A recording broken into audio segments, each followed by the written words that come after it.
Hello, everyone.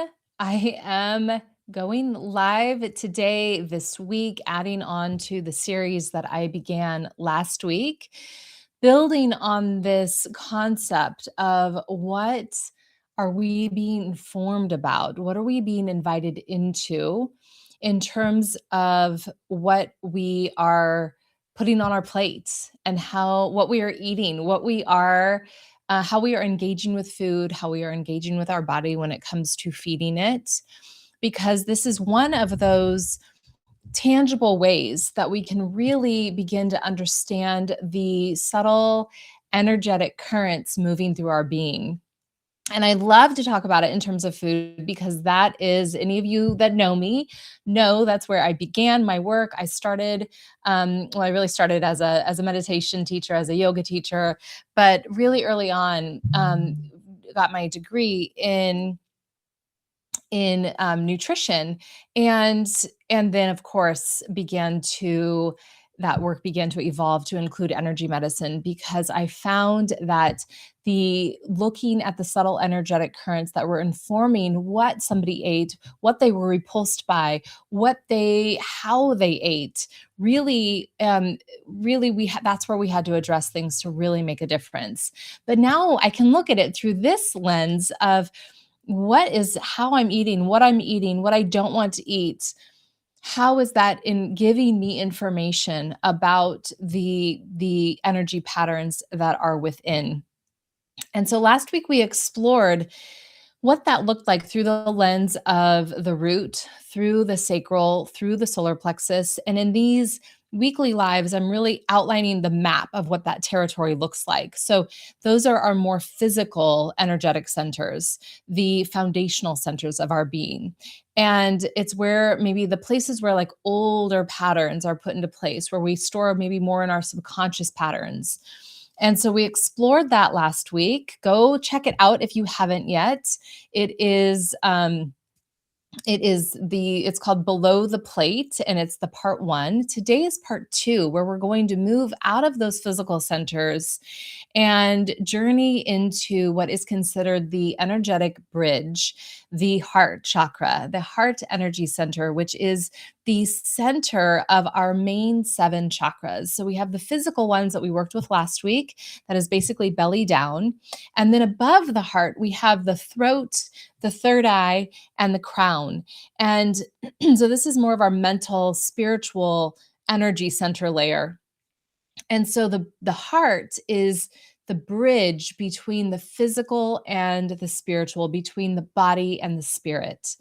And so that is what we are going to explore today, the overlap between that and how we eat, what we eat, and what it all means, in terms of looking at what it means, what it tells us about ourselves, in the way that food and the heart chakra overlap. So, um, the heart is, like I said, our energetic midpoint. And it really connects us to not only to the two halves of ourself, right? Like connects that body and that spirit, but it's really devoted to circulation, how we circulate within ourselves, how we circulate energy with others, with all of life, really, right? So it is a literal mirror to the natural world. It is our reciprocity with nature. So the element for the heart chakra is air. And if you think of, we have this exchange of air, of gases between ourselves and trees and plants. With every breath that we take, we breathe in when they breathe out, we breathe out, they breathe in. And so we have this give and take. So the heart lung field is woven into the larger living world, and we are already in reciprocity. We know that, whether we feel it or not, whether we're tuned into it or not, we live in this exchange that is ever present, that is ever flowing in and out. So The heart is this bridge. It's this bridge to all of life, to how we flow with life, to how we give and receive. And it's also an emotional center. It's our seat of connection. How do we move in relationship with our body, with other people, with the earth, with the world around us? And so what the heart really governs is the energy flow shapes the way we give and receive love in this world. It shapes how embodied our love is, meaning like how potent is our heart energy, is our love, will be based on how connected, how fluid it is, our heart energy center, with the physical centers below. And there's a lot tied up in that around grief and around the depth of feeling you feel allowed to have in your body. And I'm going to touch into that in the practice, where I really talk about how to integrate this, how to move this into practice with your life, the heart energy and your food, your relationship with body, on Friday, where I go into depth with. Today, I'm mapping it all out, and on Friday we will move into how you can integrate this, how you can practice this, how you can really see the way you are eating and how that might tie into the heart. So today, take it all in, what I'll kind of just get the territory of the heart, and then Friday we'll put it all into play in our member live. And so our member video. So and that's where we'll explore like what maybe is that disconnect between the heart and the physical. And oftentimes that it has to do with grief, because there is actually a lot tied into our ability um, to contract and expand with life, to release life, to pull life in, to welcome new life. That cycle, that circulation of life energy that naturally moves through us, has a lot to do with our ability to connect in with our physical body. So we'll be touching in on that on Friday. It has to do with how compassionate you're able to be with yourself and with others. How much it also is really tied to the function of your immune system. So I presenced with the lower three last week, how each one develops in kind of this stacking order as you move through life. And it's not to say that it's set in place, but like the root, the development of it, the patterns that are set in place begin in the womb. And so each chakra has its developmental period where we really kind of like some of these patterns get more deeply ingrained. So for the heart, where we're really tuning into what it is to give and receive love, how balanced we are with our energy, the awareness of others, what we're doing for them, what they're doing for us, these relationships we're building and more aware of, our place within. That really develops between the ages of 4 and 7. So that's when we're kind of making this imprint for our heart. And the deeper questions at play that we get to investigate through our understanding of how we eat in connection with the heart. And sometimes we're getting into our heart exploration by looking at what we're eating and how we're eating. Sometimes we are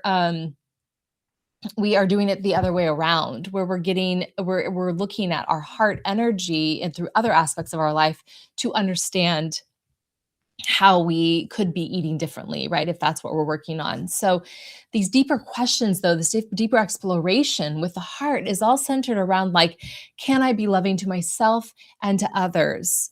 How loving am I to myself and to others? Is love limited, or do I really truly believe, like in my body, in my soul, not just in my mind, that there's an infinite supply of love? Can I live in balance with others? Am I worthy of love? Right. So these are the kinds of things that we're exploring, again, through either entrance, right? Whether we're starting with food or food is what we're working on. So, how the heart patterns show up in food, in body relationship, I'm just going to touch into some of the patterns that I've seen. A really big one is this like disembodiment from like an escape kind of from the lower three chakras where we're up in more of the airy space of the heart. And we tend to then, in that place, what I see a lot of is giving oneself away.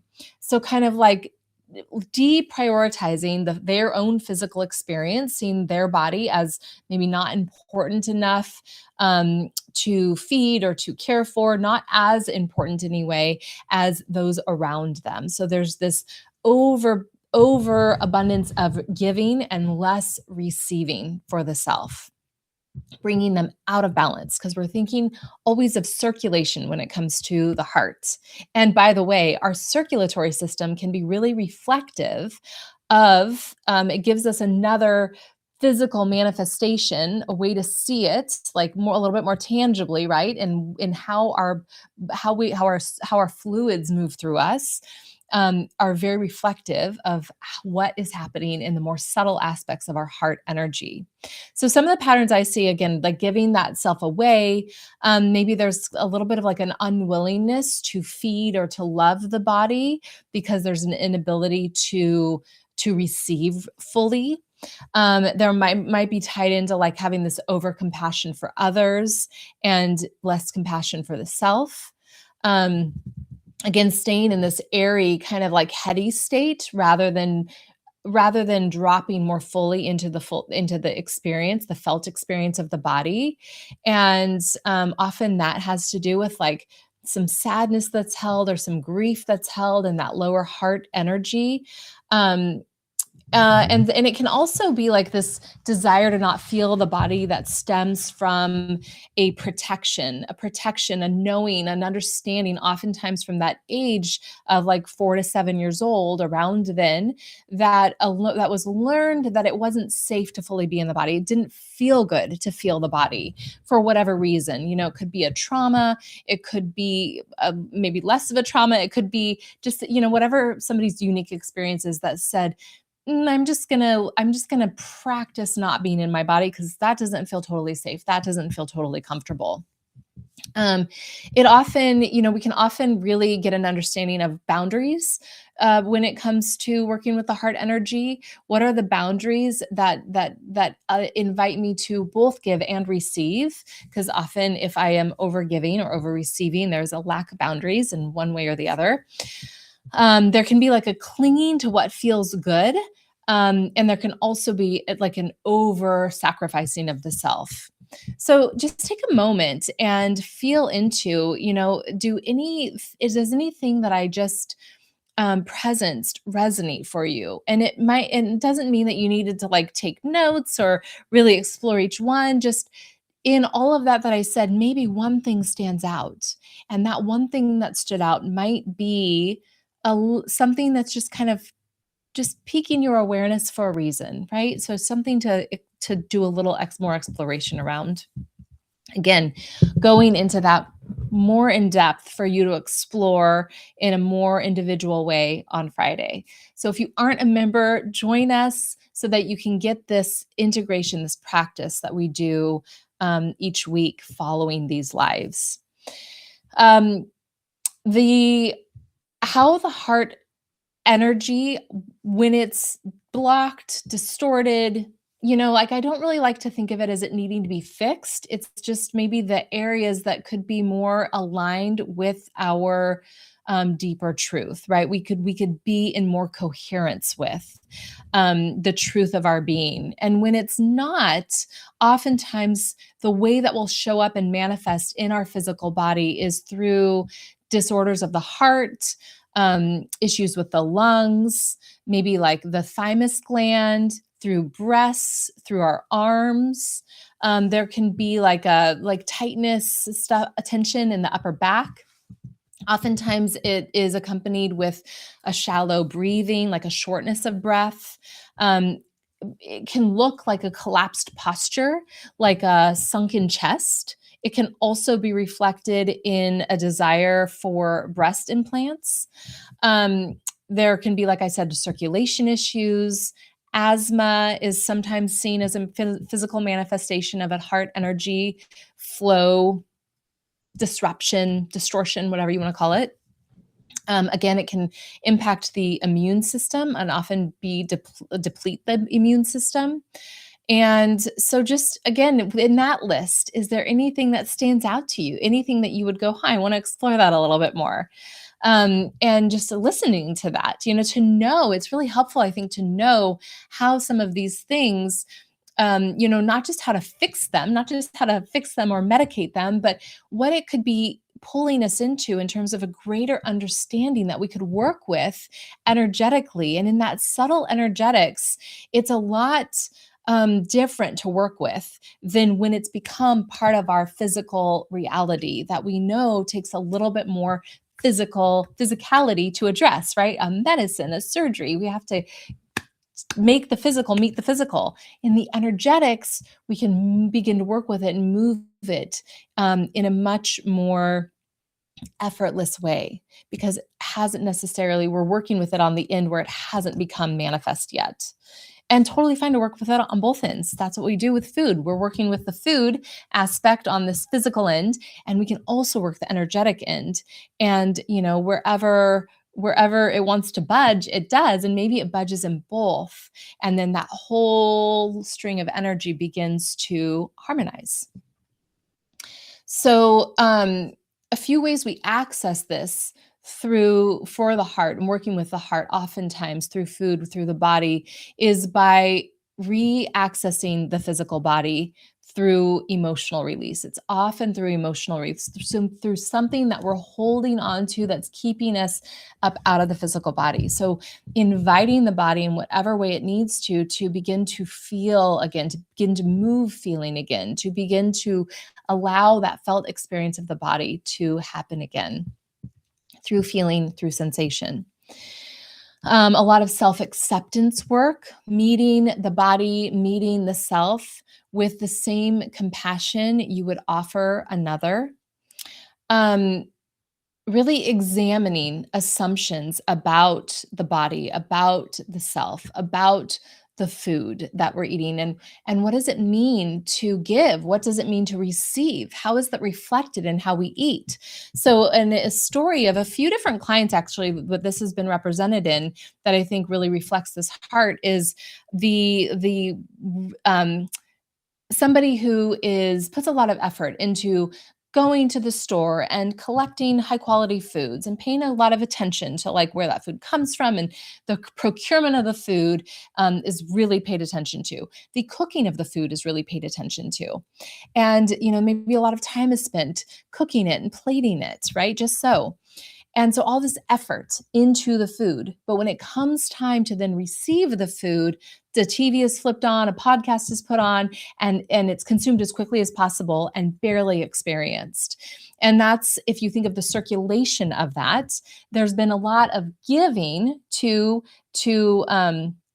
producing the meal, to getting the food, to producing the meal, a lot of efforting, and that's all fine. But when it comes time to sit and receive it and feel it move into the body and allow that nourishment in just the beingness, it's cut off.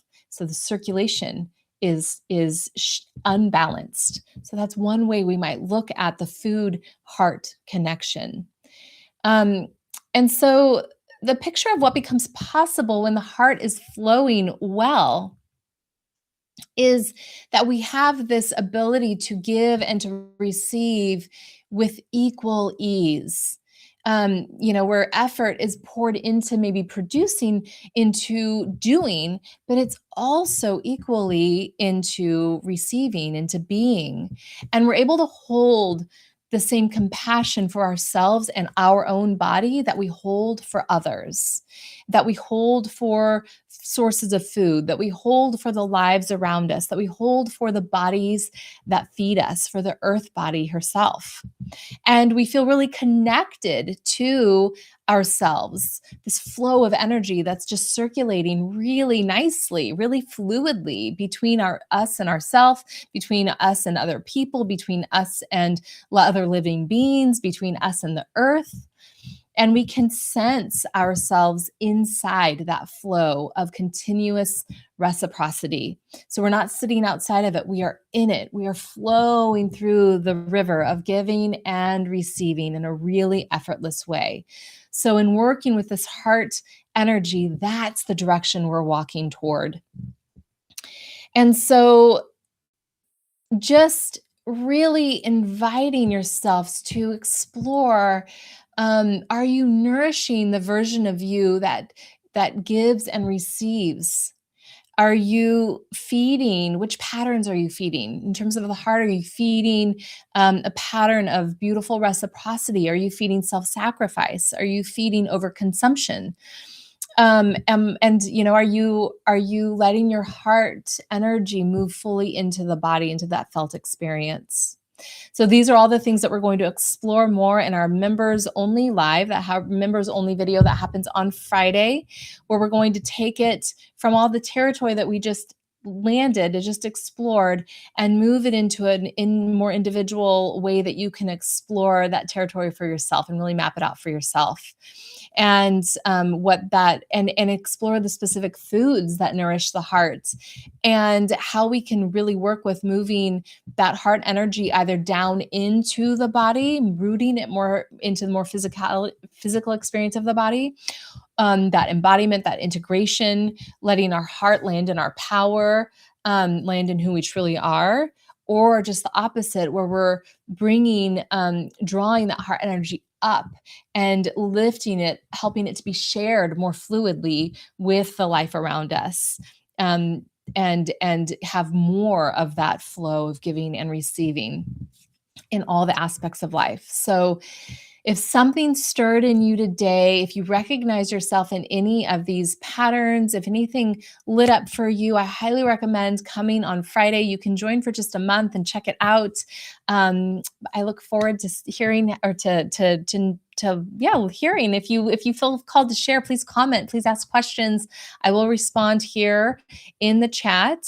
And I would love to see where this takes you. And I would love for you to continue with us as we continue to explore the overlap between food and the body in this 3-part series. The third part will be next week. All right, take care, everyone.